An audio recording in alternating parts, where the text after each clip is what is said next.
अस्सलाम वालेकुम ख़वातीन व हज़रात, शुरू करते हैं आज का हस्बे हाल। मैं हूं आपका मेज़बान फ़रीद रईस। नाज़रीन, ख़ानदानी मसाइल पर गुफ्तगू के लिए आज शो के आगाज़ में हमारे दरमियान मौजूद है कर्नल कुद्दूस और उनकी फैमिली। अस्सलाम वालेकुम कर्नल साहब। वालेकुम अस्सलाम, क्या हाल है जनाब? खैरियत से हैं? आप सुनाइए, कैसे हैं? जी अल्हम्दुलिल्लाह। बस फरीद साहब, जहाँ पे चार बर्तन हों वहाँ पे खटका तो रहता ही है। लगता है फिर कोई खड़ाक हो गया है। और नहीं, मैं ये सोचता हूँ कि जहाँ पे उन बर्तनों में सास और बहू भी हों, वो खटका फिर खड़ाक में बदल जाता है। बल्कि मुझे तो यूं लगता है कि मैं सास और बहू के दरमियान नहीं जिंदगी गुजार रहा, बल्कि यूक्रेन और रूस के दरमियान जिंदगी गुजार रहा।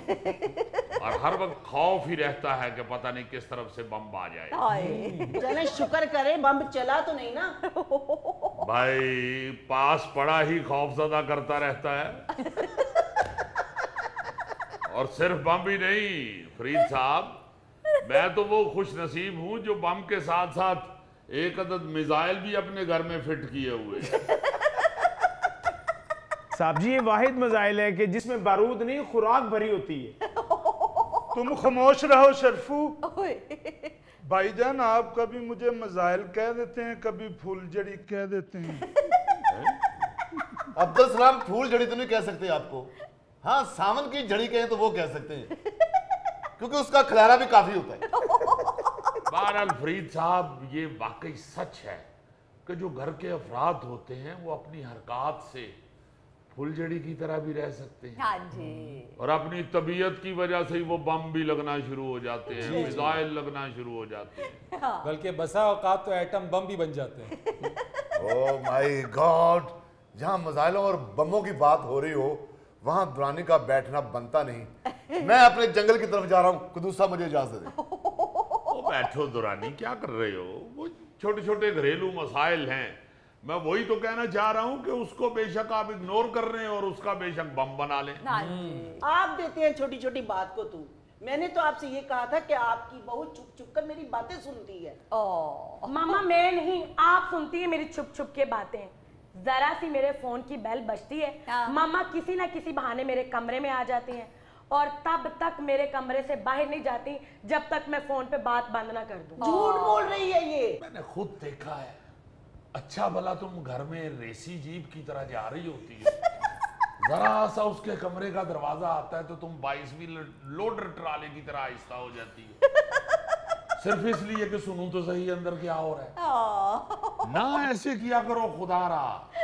आप देखो तो सही हम किस मजहब से ताल्लुक रखते हैं। हाँ। किसी का खत खोलना, बेशक वो सगा बेटा हो, सगी बेटी हो, किसी का दूसरे का खत खोलना गुनाह है। और तुम चुप चुप के बातें सुन रही होती हो। डैडी सिर्फ इतना ही नहीं, ये शर्फू को भी भेजते हैं बहाने बहाने से कि पता करके आओ किससे बातें कर रही है।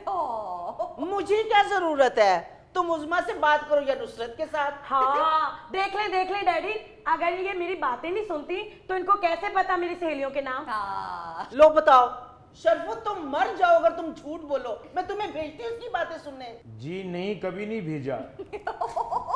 ये क्या डबल माइंडेड जवाब दे रहे हो? तो क्या करे बेचारा, जान किसको प्यारी नहीं होती।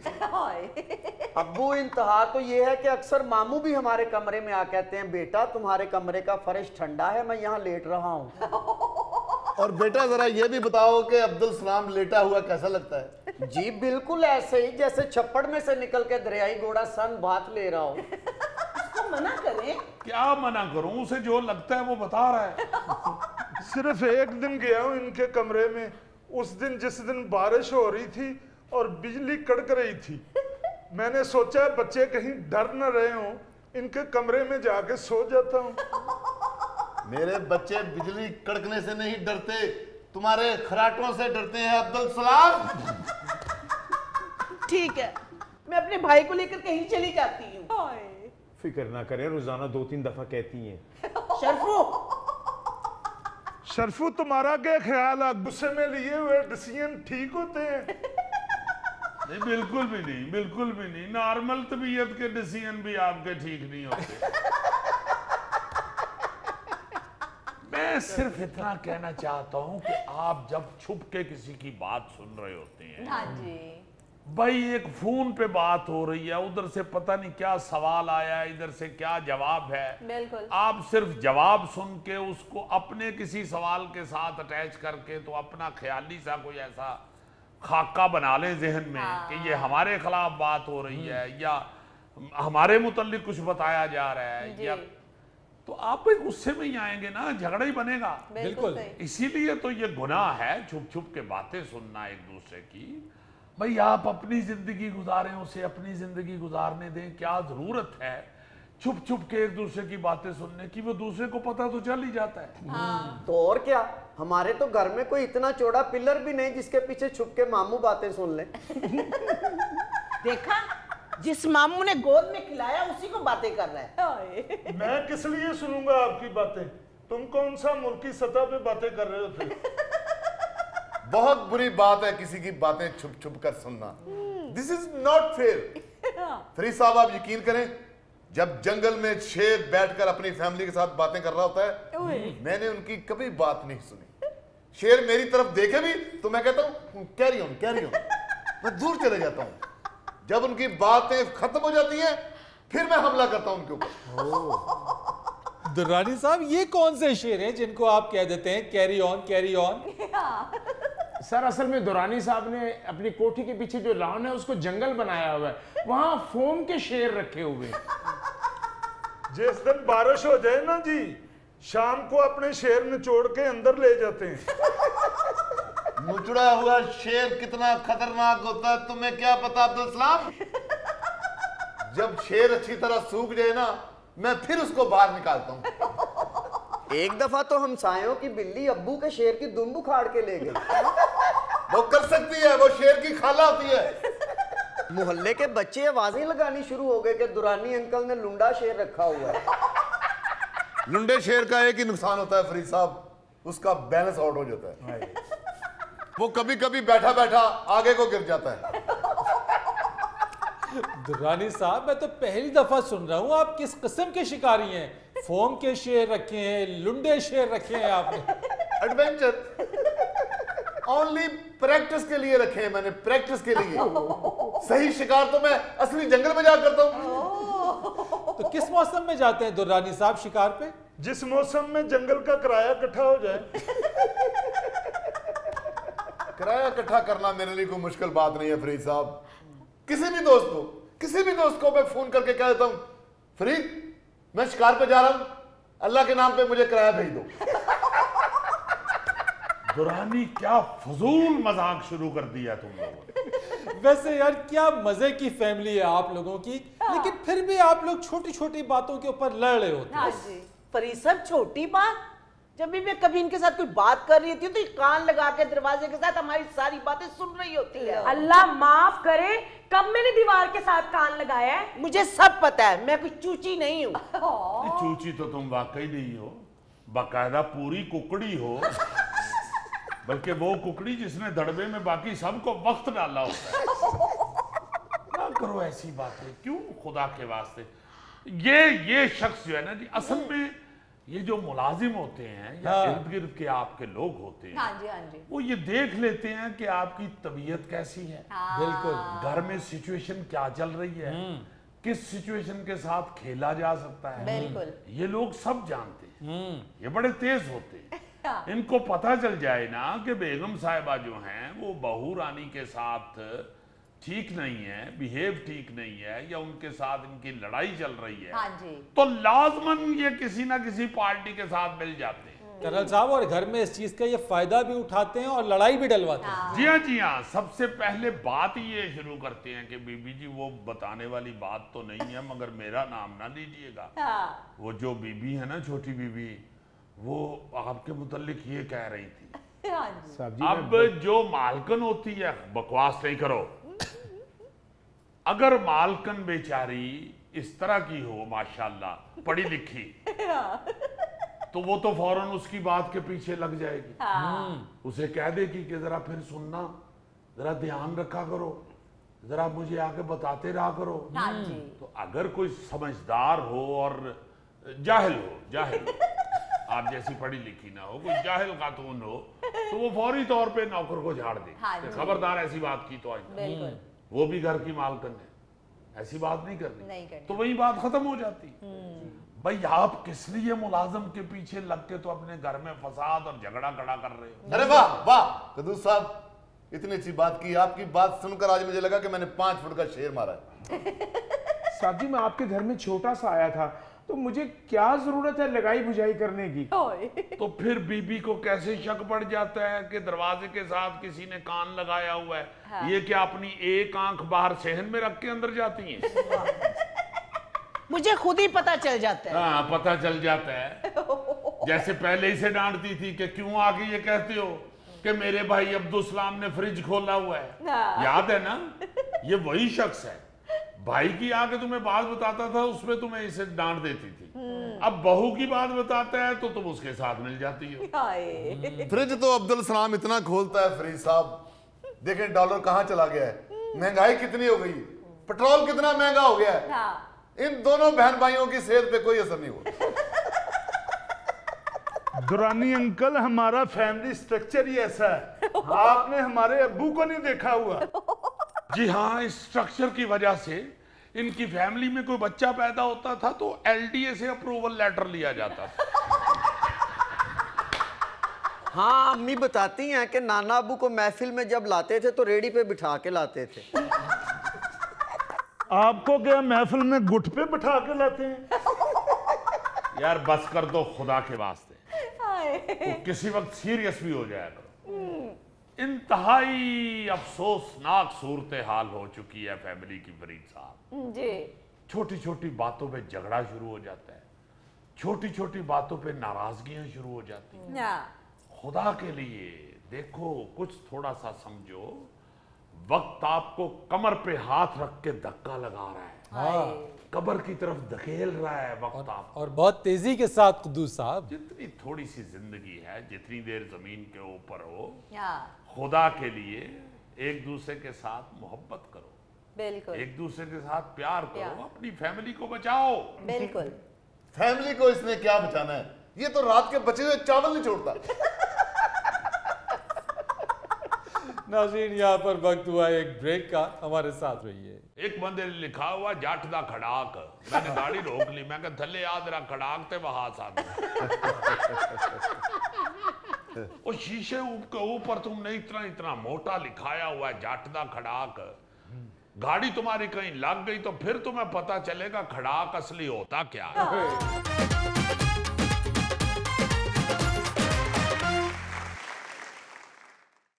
वेलकम बैक ख़वातीन और हज़रात। नाज़रीन, national highways and motorway police ने जुर्मानों की शरह में 200% तक इजाफा कर दिया है। इसी मौजू के ऊपर गुफ्तगू के लिए आज हमारे दरमियान मौजूद हैं national highways and motorway police के इंस्पेक्टर जुल्फ़िकार साहब। अस्सलाम वालेकुम सर। वालेकुम अस्सलाम। बहुत शुक्रिया आपका फरीद साहब के तुसा ने एक इतना अच्छा कदम उठाया है कि पाकिस्तान के सबसे ज्यादा फर्ज शनास और तमाम महकमों से ज्यादा रेवेन्यू इकट्ठा करने वाले महकमे के बारे में भी बात शुरू की है। जी बिल्कुल जुल्फ़िकार साहब, आपके महकमे को तो आइलैंड ऑफ एक्सीलेंस कहा जाता है। आपकी जो फर्ज शनासी, आपकी जो कारकर्दगी है, उसको देखते हुए बहुत मेहरबानी। मगर फरीद साहब, आपको एक दुख वाली गाल ये बताता चलूं कि हम वो मोर हैं जो जंगल में नाच नाच के अपनी पिन्नियों को खलियां डलवा चुके हैं, मगर ना ही को हमारी पिन्नियां दबा रहा और ना ही को हमें देसी घी की पिन्नियां खिला रहा। चलो, हुक्मरानों को अगर ये तौफीक नहीं है कि हमारी पिन्नियां दबाई जाए तो कम से कम जितनी हम मेहनत कर रहे हैं और जितनी हम ड्यूटी दे रहे हैं, हमें देसी घी की पिन्नियां खिलाएं तो सही। इस तरह का कोई मौका आया तो जुल्फ़िकार साहब अपने भाई को जरूर याद रखना। बेशक चलान करने के बहाने कर लेना। तो याद करने की तो जरूरत नहीं होगी, कोई मुश्किल काम ही नहीं है, चूंकि आप जैसी चीजें स्लो लाइन में जा रही होती हैं। सारे कंटेनर और बाई व्हीलर जो हैं वो स्लो लाइन में भी होते हैं, उनको रोकना इतना मुश्किल नहीं होता। तो बात ये कर रहा था फरीद साहब के, देखे जब तक आप कारकर्दगी और मेहनत के बाल बूते पे या उसके इवज आप उस महकमे को सराहेंगे नहीं तो महकमे के अंदर मायूसी पैदा हो जाती है। जी जी जुल्फकार साहब, आपको सराहने के लिए ही हमने हस्बे हाल में ये सेगमेंट शुरू किया है। बहुत शुक्रिया। और दूसरी तरफ ये भी है कि हम अपने इसी शो के अंदर, इसी हस्बे हाल में हमने बहुत मरतबा मुतअद्दिद बार हमने मोटरवेज पुलिस को, ट्रैफिक पुलिस को ओवर स्पीडिंग पर जुर्मानों की शरह बढ़ाने की प्रपोजल देते रहे हैं, तजवीज़ देते रहे हैं। तो आपके इदारे का बहुत शुक्रिया कि आपने इस तजवीज़ को माना और जुर्मानों की शरह को 200% तक बढ़ा दिया। बिल्कुल ठीक आप कह रहे हैं। देखे फरीद साहब, आप भी बिल्कुल अपने प्रोग्राम में बड़ा चीखते रहे हैं और वैसे भी हर जी शऊर आदमी जो है उसको ये एहसास है कि इतने थोड़े जुर्माने, आप देखें ना, ओवर स्पीड का जुर्माना हमारे मोटरवे के ऊपर 750 रुपया था। तो ये जो पिनियों का शौकीन आपके पास बैठा हुआ है, इस तरह के बंदे 750 का तो मोटरवे पे बर्गर खा के अगले पासे होते हैं। तो इनको जुर्माना 750 क्या कहता है? ओवर स्पीडिंग के ऊपर जब हम खड़ा करके तो जुर्माना करते थे तो यकीन माने वो जो बिहेव होता था उन लोगों का, जो गाड़ी में बैठा हुआ ड्राइवर है उसका जो बिहेव होता कि फाड़ पैसे थे और गाल ना कार मेरे नाम परे झोल, ये बिहेव पे हम खुद भी बड़े शर्मिंदा होते थे कि यार इनको किस तरह समझाएं। अब 2500 रुपया जब कम से कम भरेगा तो उसको अक्ल तो आएगी ना। ऐसे ऐसे बंदे भी मैंने देखे हैं कि 3-3 दफा चलान करवा रहे हैं मगर स्पीड नीचे नहीं कर रहे। भाई 750 तो जुर्माना है सारा। 2-2500 में अगर हम तेज गाड़ी चलाने का मजा ले लें तो क्या फर्क पड़ता है। ये सोच थी हमारे लोगों की। अब 2500 क्या, मैं तो ईमान से आपको क्या बताऊं, मैं तो कहता हूं कि 5000 जुर्माना होना चाहिए। मैं आपकी इस तजवीज से बिल्कुल मुत्तफिक हूं जुल्फकार साहब। देखिए, जो आदमी अपनी गाड़ी में 3-4 बंदे बिठा के या अपने बीवी बच्चों को ही बिठा के उनकी जिंदगी रिस्क पे लेके जा रहा है, उसको क्यों ना 5000 कम से कम जुर्माना बिल्कुल होना चाहिए। बिल्कुल। तो ये देखें, अभी भी बहुत सारे ऐसे लोग हैं जो लैंड क्रूजर पे जो गाड़ी ले ली है, जिसने मोटरवे पे डाल ली है, उसके लिए 750 या इवन 2500 रुपया भी क्या कहता है। क्या है, बिल्कुल। मैं तो कहता हूँ कम से कम 5000 तो करे ना। चलो उसको इतना तो पता चले कि मुझे जुर्माना हुआ है, दे तो उसने देना ही, उसे फर्क तो नहीं पड़ेगा फाइनेंशियली, मगर उसको मेंटली तो थोड़ा सा एहसास हो ना कि मैंने कोई वायलेशन की है। और फिर देखे साइड मिरर कई गाड़ियों के नहीं होते और बहाने बड़े बड़े अजीब लगाते हैं। लाइसेंस का हमने 5000 कर दिया है जुर्माना, जिसका लाइसेंस नहीं है 5000 रुपया देसी तो फिर आगे जासी। आप देखे बहाने क्या लगाते हैं, जो हो बटुए में था यार, बटुआ घर भूल गया हो। या दूसरा बहाना होता है जी, हो यार डाकुओं ने रास्ते में बटुआ छीन लिया, उसमें था लाइसेंस। भाई डाकुओं को पता था कि जाके चेक कौन है लाइसेंस तेरा। या तीसरा बहाना ये होता है जी, लाइसेंस बनवाने के लिए ही जा रहा हूँ, मोटरवे से ही वो जा रहा है लाइसेंस बनवाने। तो मेरा मतलब है साइड मिरर का किसी को कहें कि भाई तेरी गाड़ी का साइड मिरर टूटा हुआ है तो क्या करना है, तू क्यों नहीं लगवाता। किस तरह मोटरवे पे जरूरत हुई है चढ़ने की तुम्हारी, कितना तुम्हारा हौसला है, साइड मिरर के बगैर मोटरवे पे आ गए हो। वो आगे से कहता है यार था ये अभी मोटरवे से चढ़ने से पहले एक मोटरसाइकिल ने मारा है तो वो साइड मिरर टूट गया है। जबकि वहां जहां से टूटा हुआ उसके ऊपर मैल जमी हुई बता रही है कि इसको 3.5 साल हो गए। साइड मिरर नहीं लगा। भाई अगर टूट गया साइड मिरर, तुम किस लिए मोटरवे पे चढ़े हो? इतनी स्पीड के साथ जब तुमने लाइन चेंज करनी है, दाएं बाएं गाड़ी को करना है, तो बगैर साइड मिरर के कैसे करोगे? बिल्कुल। ऊपर से कई ऐसे रंगीन लोग हैं, क्या आपको बताएं फरीद साहब, पिछला जो गाड़ी का शीशा होता है उसके ऊपर तस्वीरें बनाई हुई है।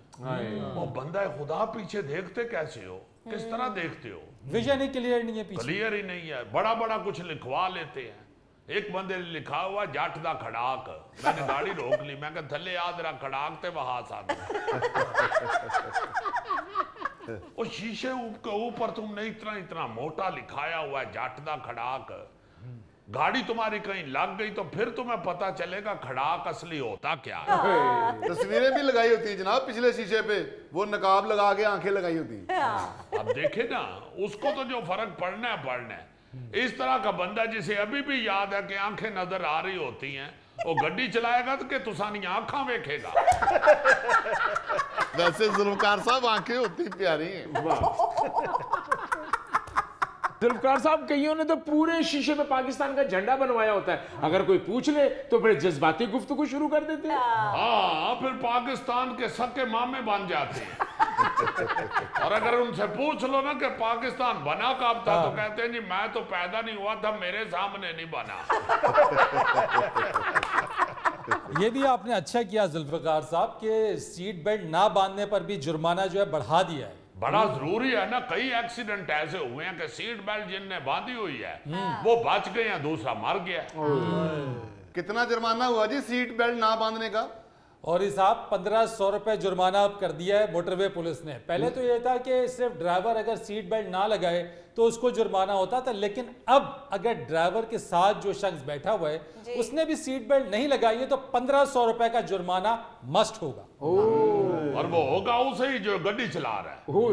भाई तुम्हारी जिम्मेदारी है कि जो गड्डी में बैठा है उसको कहो भाई सीट बेल्ट बांधो।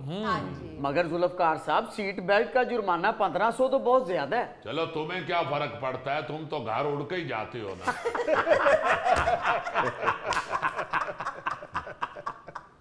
नाज़रीन, यहाँ वक्त हुआ एक ब्रेक का, हमारे साथ रहिए। याश हो गए मां जी ਅਸੀਂ बड़े ए मेला वेखन गया गोगा मौत दे खूह दे खुसरियां दे सारे पैसे सुੱਟ आया ਤੇ ਘਰ ਆ ਕੇ ਭਾਬੀ ਨੂੰ ਕਹਿੰਦਾ ਮੈਨੂੰ ਰਾਹ 'ਚ ਡਾਕੂ ਪੈ ਗਏ। ਇਹ ਸੁਣ ਕੇ ਫਿਰ ਭਾਬੀ ਇਹਨੂੰ ਪੈ ਗਈ ਹੋਣੀ।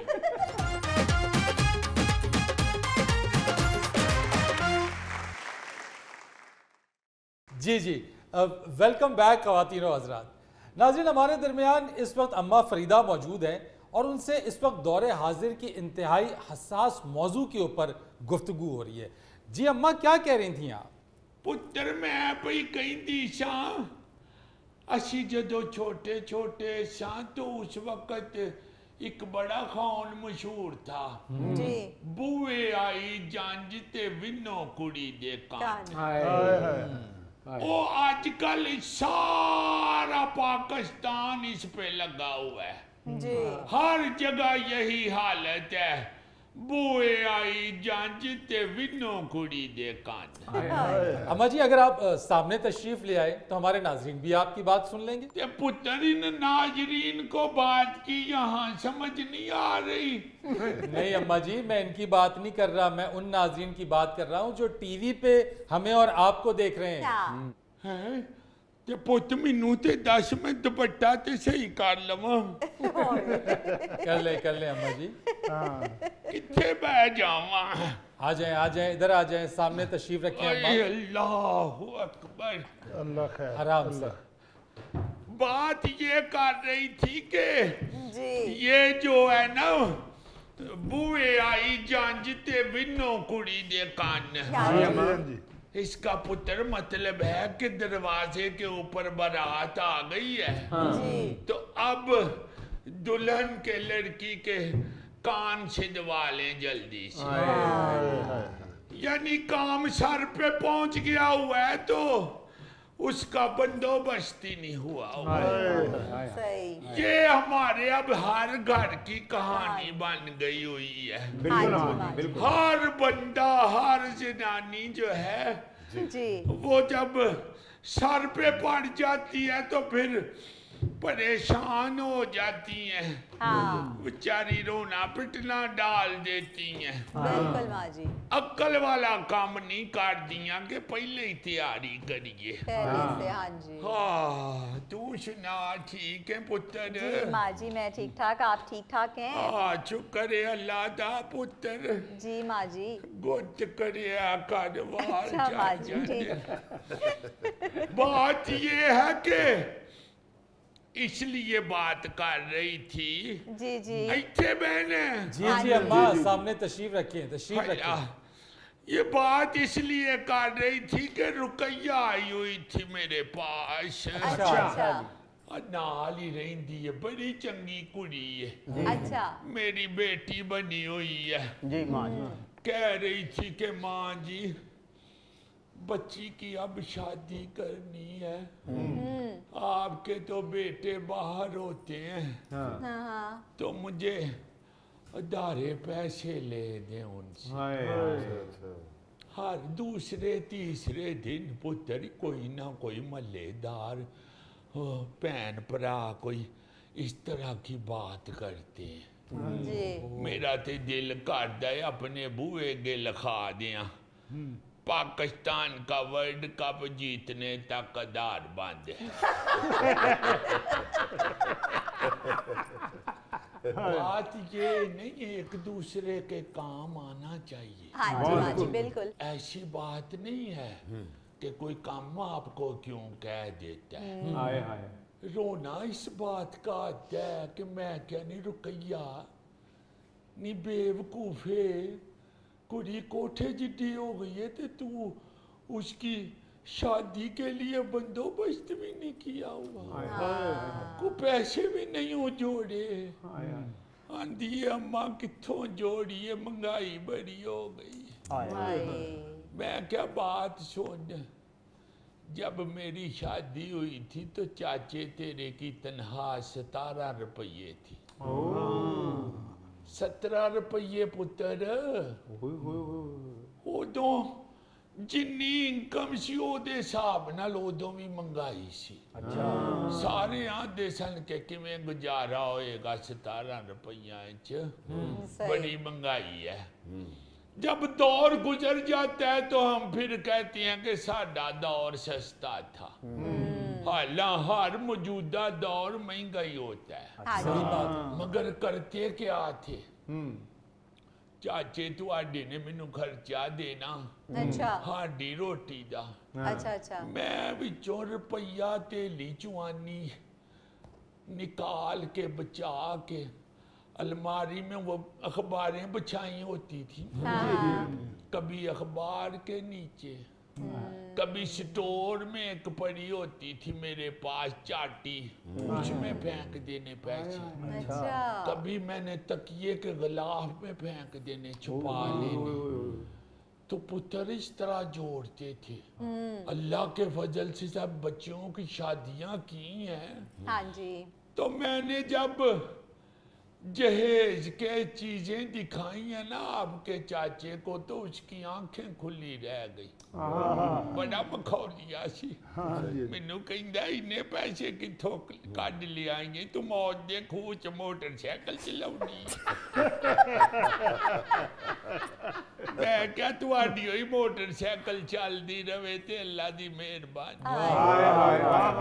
ओ पुत्र जोड़ते थे पैसे।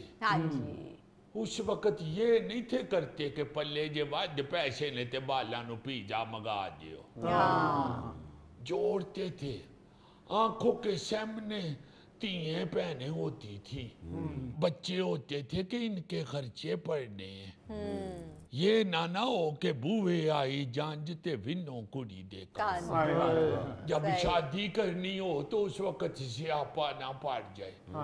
अब रिवाज ही नहीं है। जिसको भी मैं कहती हूँ कि तू नहीं कुछ जोड़िया, कहती है कि जोड़ा, बस जोड़ा चपीड़ा ही निकल आई। मैं क्या उतरे हो तुसी, अगर समझदारी से काम ले, पासंदास करते रहे, तो जब सर पे पड़े तो आपका मसला तो हल।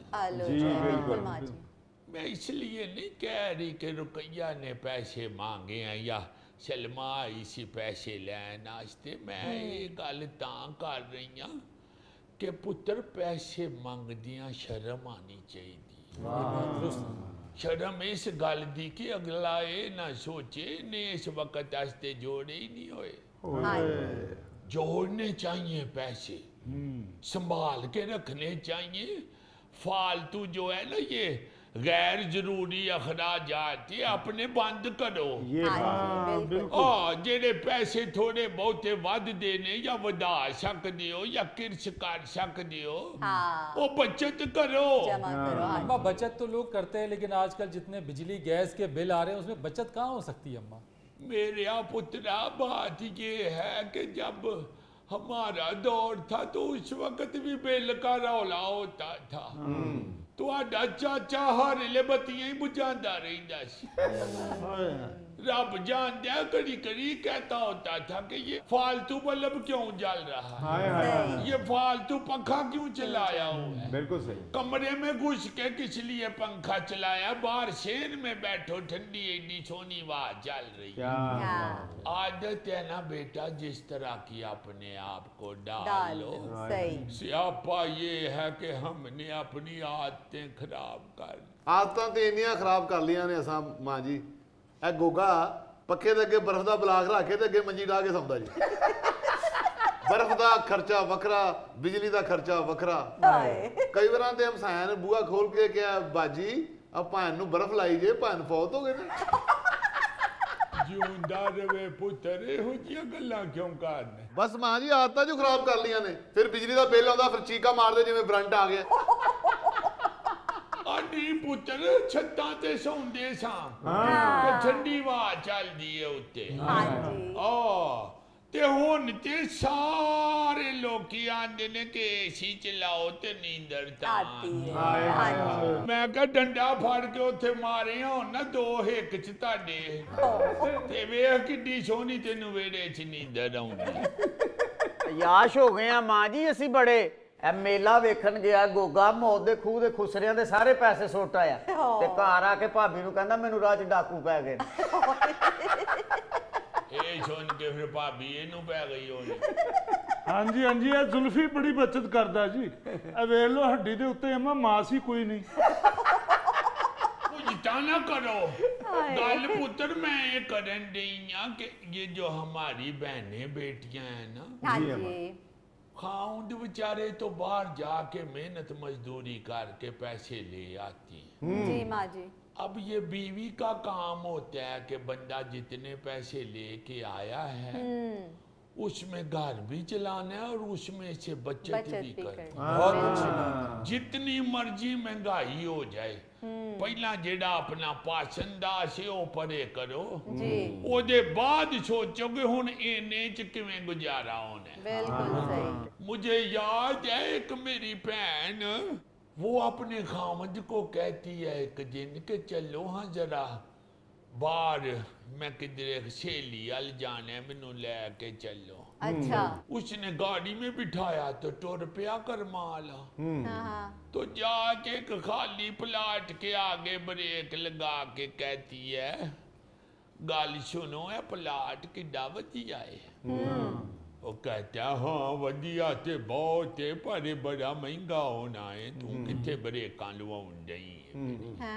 वो गड्डी चलान लगा ते कहंदी है खलो ते जाओ, वेखो ते सही जरा, ये असी लै नहीं सकते। वो बेचारा अगों आंदा नहीं असां ये कित्थों लैना है, ये किस तरह लै सकदे आ। अगों आंदी है मैं ले ले, आओ उतरो जरा वेखो।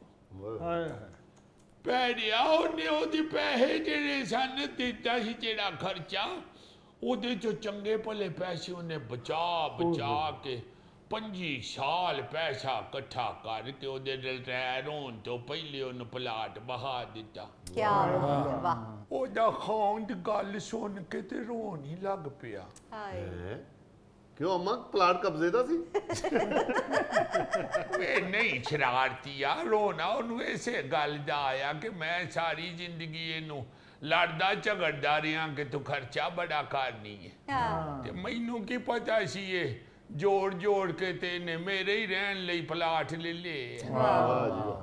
ਗੱਲ ਇਹ ਵੇ ਕਿ ਉਹ ਜਿਹੜਾ ਆਂਦੇ ਨੇ ਨਾ कि दो पहिए होते हैं गाड़ी के, मियाँ बीवी, ते इको पहिए ते लोड पिया रहे ते दूजा पैंचर, ते गड्डी ते आप ही फिर हचकोले खानी है। क्या कहने दूजे टायर नू भी दूजे पहिए नू भी ध्यान करना चाहिए, ओनू भी भार चुकना चाहिए, फिर गड्डी चलदी। मां जी ये गोगा ते कहंदा साडी इको पहिए वाली गड्डी है जिते बजरी नहीं ढोई दी। ਅਤੇ ਹੁਣ ਅਮਾ ਨਹੀਂ ਤੁਹਾਡੀ ਨੂੰ ਬੱਚਤ ਕਰਦੀ ਤੇ ਮੈਂ ਇੱਕੋ ਪਹੀਏ ਦੇ ਨਾਲ ਗੱਡੀ ਰੇੜੀ ਜਾਣ ਡਿਆ। बड़ी गल है पुत्र, इना लोड इको पहिए ते पाया।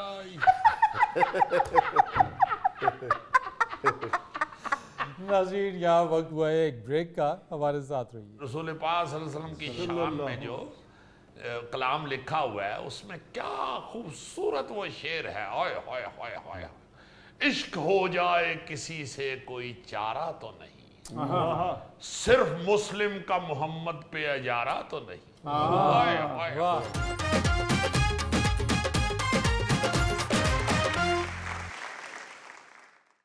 अच्छा जी, आज चूंकि 21 सितंबर है और पूरी दुनिया में अमन का आलमी दिन मनाया जा रहा है, यानी कि वर्ल्ड पीस डे। और इत्तेफाक की बात यह है कि ये वर्ल्ड पीस डे जिस दिन मनाया जा रहा है, या जो इस्लामी महीना है, वो रबीउल अव्वल का महीना है। यानी सरकार दो आलम हज़रत मोहम्मद मुस्तफ़ा सल्लल्लाहु अलैहि वसल्लम की विलादत 12 रबीउल अव्वल को मनाई जाती है और पूरी दुनिया में जश्न मनाया जाता है रबीउल अव्वल का। ओ हो, क्या अच्छा नोट किया है जी आपने। आप देखें कि ये जो पीस डे मनाते हैं गोरे, ये तो मेरा ख्याल है 2001 में शुरू हुआ था। बिल्कुल। मगर अमन के पैगाम बर रसूल पाक सल्लल्लाहु अलैहि वसल्लम को 1300-1400 साल तकरीबन हो गए हैं तशरीफ लाए हुए दुनिया पे। रसूल पाक सल्लल्लाहु अलैहि वसल्लम ने जैसा अमन का मुजाहरा किया है वो कायनात में उसकी कहीं मिसाल ही नहीं मिलती। वाह माशाल्लाह। ये तो मैं अब्बा खुदा कई दफ़ा सोचता हूँ कि अगर हम उस तरह का पीस अपने अंदर पैदा कर लें सारे मुसलमान, तो ये कभी हो नहीं सकता कि इस वक्त भी हम सबसे सुपीरियर और सबसे बेहतरीन लोग ना हों। ये जो हम खजल होते फिरते हैं इस दौर में, जो नफरत भी रिसीव कर रहे होते हैं कई कौमों से, कई मुल्कों में, वो कभी भी नहीं हो सकता कि अगर हम रसूल पाक सल्लल्लाहु अलैहि वसल्लम के नक्शे कदम पे चल रहे हों। बिल्कुल। तो लोग हमारी तरफ उंगली भी उठाएं, क्योंकि रसूल पाक सल्लल्लाहु अलैहि वसल्लम ने तो खुद जैसा जैसा मोहब्बत का और अमन का मुजाहरा किया है, बड़े बड़े गुस्से वाले और बड़े बड़े जो उस वक़्त के दरिंदा सिफ्त लोग थे वो सारे के सारे ढेर हो गए थे। और अजीज़ी नबी करीम सल्लल्लाहु अलैहि वसल्लम को जो लक़ब मिला वो रहमतुल लिल आलमीन का लक़ब, यानी कि पूरे आलम के लिए वो रहमत बना कर। कुरान पाक में है ना जी कि और हमने तमाम जहानों के लिए आपको रहमत बना दी। और फिर देखे ना कि तमाम जहानों में से आवाज आई है कि वाकई रहमतुल लिल आलमीन है। वैसे तो बड़े बड़े नामवर गैर मुस्लिम जो हैं उन्होंने रसूल पाक सल्लल्लाहु अलैहि वसल्लम की शख्सियत की, उनके इखलाक की, उनके आमाल की तारीफ की है। कई गैर मुस्लिम ऐसे हैं, बड़े नामवर राइटर, दानिश्वर, ये वो। मगर इस जदीद दौर में जबकि अब बहुत कुछ सामने आ चुका है, इस आईटी के दौर में, इस सोशल मीडिया के दौर में, जबकि सब कुछ लोगों को दिख रहा है, हाँ जी। इसमें वो जो सरदार हैं सिख कमर मोहिंदर सिंह साहब, उन्होंने देखे वो जो रसूल पाक सल्लल्लाहु अलैहि वसल्लम की शान में जो कलाम लिखा हुआ है उसमें क्या खूबसूरत वो शेर है। ओए होए होए होए, इश्क हो जाए किसी से कोई चारा तो नहीं, सिर्फ मुस्लिम का मोहम्मद पे अजारा तो नहीं। ओए होए होए। मैंने जब पहली दफा ये शेर सुना मेरा दिल हिल गया। मैंने कहा यार इन्होंने कितना रसूल पाक सल्लल्लाहु अलैहि वसल्लम को पढ़ा होगा, उनकी जिंदगी को कितना जाना होगा जो ये कह रहे हैं। इश्क हो जाए किसी से कोई चारा तो नहीं, सिर्फ मुस्लिम का मोहम्मद पे जा रहा तो नहीं। वाह वाह। और फिर आप अगर शुरू हो जाएं याद करना वाकयात, तो बाखुदा आज भी ऐसे झुरझुरी आ जाती है कि ये कैसे हो सकता है। अजीजी रोंगटे खड़े हो जाते हैं। ओ आप देखे ना कि वो कूड़े वाला वाकया तो सभी को याद है कि एक खातून जो है वो रोजाना गुस्से में आप सल्लल्लाहु अलैहि वसल्लम पे अस्तगफिरुल्लाह अस्तगफिरुल्लाह कूड़ा फेंक देती थी। तो एक दिन नहीं फेंका तो बीमार थी वो, तो कोई उसे पूछने वाला नहीं आया। आप सल्लल्लाहु अलैहि वसल्लम ही उसके घर तशरीफ ले गए, ये सोच के कि ये कूड़ा नहीं फेंक रही, किधर गई है, तो पता चला बीमार है। उसके घर की सफाई की, उसको खाना खिलाया। वाह वाह वाह वाह। आप हम अब सोच सकते हैं, हम मुसलमान हैं, हम ये सोच सकते हैं कि हमें कोई इस तरह हमारे कोई जानबूझ के कोई इस तरह हमारे ऊपर कोई कीचड़ या कूड़ा या गंद फेंक दे तो हम उसको खाने को दौड़ेंगे। बिल्कुल। तो हमारे पैगंबर सल्लल्लाहु अलैहि वसल्लम वो क्या मैसेज दे रहे हैं? माफी, खिदमत। उल्टा उनकी खिदमत शुरू कर दी, उनका घर साफ किया, उनको खाने के लिए दे के आए। फिर वो यार वो नमाज पढ़ रहे थे सरकार सल्लल्लाहु अलैहि वसल्लम, तो ओजड़ी फेंक दी जी। अस्तगफिरुल्लाह अस्तगफिरुल्लाह अस्तगफिरुल्लाह। तो चचा जो है वो उन्होंने तलवार निकाल ली मारने के लिए, बदला लेने के लिए। तो आप सल्लल्लाहु अलैहि वसल्लम ने माफ कर दिया, माफ माफ माफ माफ। ओ हो।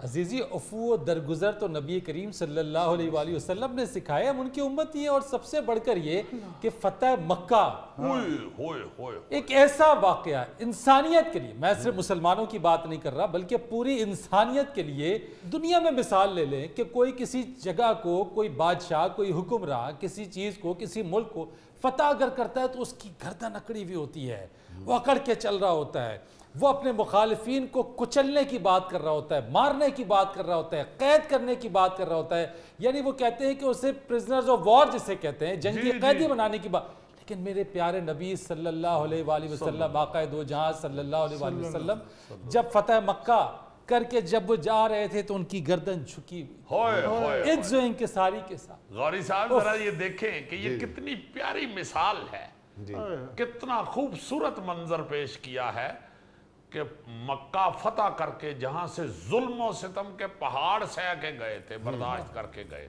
और जब वापस उस शहर को फतह किया है तो गर्दन नीचे कर ली कि कहीं ये लोग ये ना महसूस करें कि ये अब फातेह है, तो ये अकड़ के जा रहे हैं। गर्दन मुबारक नीचे कर ली, मक्का में दाखिल होते। और सरकार ने फरमाया कि किसी को कुछ नहीं कहना और किसी का माल नहीं लूटना, जो रहना चाहे रह ले, जो जाना चाहे चले जाए। आम माफी जी, आम माफी, आम माफी, आम माफी। बल्कि जिसने खौफ में, मुखालफीन ने, जिनको पता था कि हमने जुल्म किए हुए, जिसने घर का दरवाज़ा बंद किया ना, आप सल्लल्लाहु अलैहि वसल्लम ने उसे दारुल अमान का दर्जा दे दिया कि इनके घर के अंदर किसी ने जाके कोई ऐसी हरकत नहीं करनी, माफी दे दो, खत्म खत्म, अमन कायम करो, अमन कायम करो। यार वो माई हिंदा जैसी खातून को माफ किया हुआ है कि कलेजा चबा दिया। सरकार सल्लल्लाहु अलैहि वसल्लम के इंतहाई प्यारे जो उनको चाहते थे, उनका कलेजा, उन चचा का, जी हजरत अमीर उनको बस उनको सिर्फ इतना ही कह दिया कि मेरे सामने ना आया करो, मुझे तकलीफ होती है, मुझे याद आ जाता है, बस मेरे सामने ना आया करो, चली जाओ। ये जो चीजें हैं ये प्रैक्टिकल है, ये सिर्फ तकरीरें नहीं है, ये करके दिखाया हुआ है। इधर आज आप देखें, अमेरिका हो, पाकिस्तान हो, इंडिया हो, किसी जगह भी, मुस्लिम कंट्रीज में भी इलेक्शन जीत के तो किस किस्म के तकबरे जाते हैं और क्या तूफान खड़ा कर लेते हैं कि अब हम आ गए हैं, उन छड़ांगे नहीं तुहानू, फिक्र ना करो। वो ताइफ में जो पत्थर लगे थे सरकार को, यार वो तो बेशुमार गौरी साहब है ना चीजें, खून निकल आए, जूती जुड़ गई खून बीच में जाके, दंदान मुबारक शहीद हो गए। तो सारा कुछ बड़ा लंबा चौड़ा है ना जी। वो तो सीधा सीधा कह के मुझसे ज्यादा जुल्म किसी इंसान पे होगा ही नहीं कायनात। ऐसा जुल्म, ऐसे खौफनाक तरीके से लोगों ने सताया, सबको माफ माफ माफ माफ। हत्ता कि अल्लाह ताला ने फरिश्ते के जरिए पैगाम भिजवाया कि अगर मेरे प्यारे नबी आप कहें तो इस पूरी वादी को ऐसे बिला दे जैसे कभी नामो निशान ही ना हो। लेकिन मेरे प्यारे नबी सल्लल्लाहु अलैहि वसल्लम ने तब भी ये वाली बात कही कि नहीं, कोई बात नहीं, ये नहीं तो इनकी आइंदा आने वाली नस्लें जो है वो उस रास्ते पे चलेगी जो अल्लाह का पैगाम मैं पहुंचा। सुभान अल्लाह। देखे जरा क्या खूबसूरत अमन का पैगाम है कि ये ठीक हो जाएंगे, इंतजार करो, ठीक हो जाएंगे, कोई का अगली नस्ल इनकी ठीक हो जाएगी, इनको मार दिया अगली नस्ल नहीं होगी। ये देखे कि ये कितना बर्दाश्त। देखो सबसे बड़ी बात तो अमन पैदा करने के लिए यही है ना जी कि गुस्सा पिए, गुस्से को हराम कहा गया। सरकार ने फरमाया गुस्सा हराम है भाई।